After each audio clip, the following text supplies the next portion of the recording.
Marcos Villegas here with the father and trainer of Shawn Porter, Mr. Kenny Porter. Of course, they have a big matchup coming up June 20th on NBC. They take on Adrien, the problem Broner.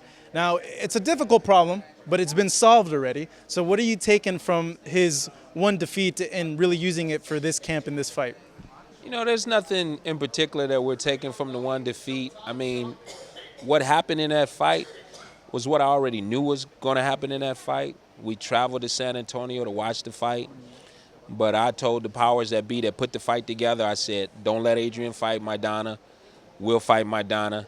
Have Adrien vacate that belt, and we'll fight Maidana.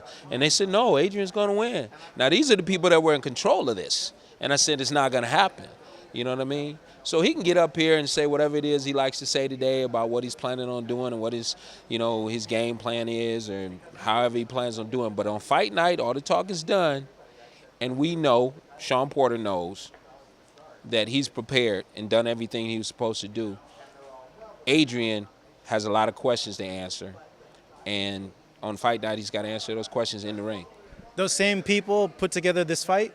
Oh, yes, those same people. Okay, so now this is what I'm getting to now. Then, so are you surprised? Are you like, okay, I told you this style is bad for him 2 years before, and now you're putting him in with my son, who not only is more skillful, more talent-wise than Marcos Maidana? I think those same people are looking at it like it's a business, and they're expecting him to do what he's supposed to do, and if he can pull it off, great. If he can't pull it off, then he's not what they expected him to be. But now he's at that point where he's got to make or break himself. For us, which this is just a confident factor that goes throughout Shawn's life. Not only being his trainer, but being his father. I've been able to watch him from the time he was a young, small child all the way up to where we're at now. So the foundation has been built. It's there. It's strong. You know what I mean? We're talking about a kid that never asked me, could I stay home from school because I'm sick? Or a kid that's never called off from a boxing practice, or never asked me if he could skip a football practice, or never missed a game in 12 years from 7 years old to senior year. All of these things are a foundation that has been there for him. So those things we reach back and we use them on fight night. So we're already prepared, not just by coming to a camp, but we're prepared throughout our life. Looking at Adrien Broner, he's quick. He's smaller, though. Your son naturally has the power advantage in the fight. But with someone like Kell Brook, he was able to smother Shawn. Are you worried that this fight might not turn out the way fans want to see it, fan-friendly? Do you feel that Broner might try to kind of clinch a lot? I fully expect him to do that.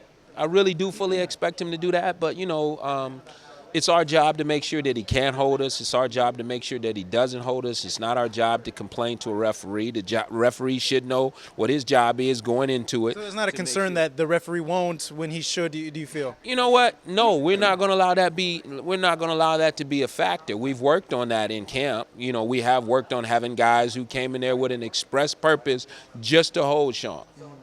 So we fully expect Broner to hold, run, duck, dodge, and possibly try to counterbox.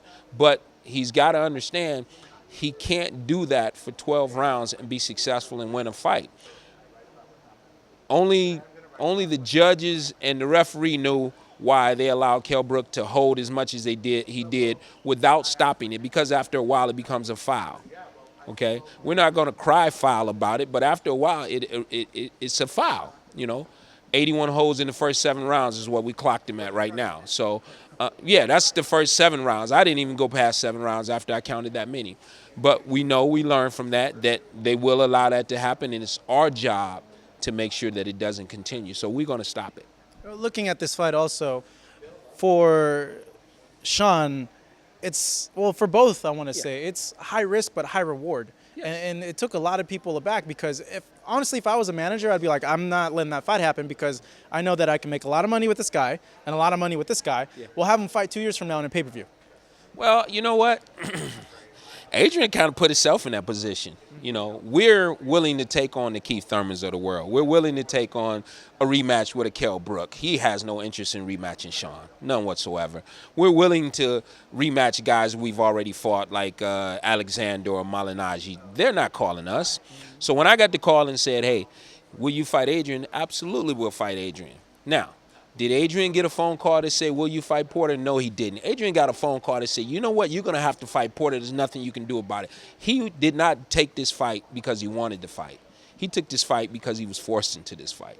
And he was backed into a corner, and he can come up here today and give a different impression of how he feels about the fight he's got it, he's getting ready to deal with. But, I mean, for example, prime example of that would be Adrien was our sparring partner.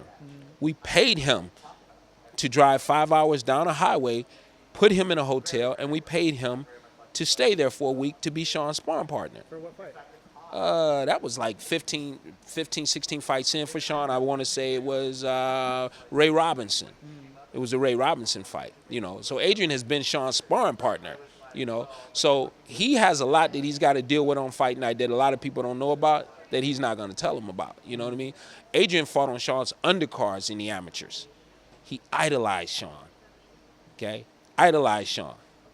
That, quote, unquote, was what Adrien used to say. And he wanted to be like Shawn. And now he's got to deal with that on fight night. Can you overcome that to be successful against this guy? So we'll find out on fight night. It's interesting stuff. Kenny, thank you very much.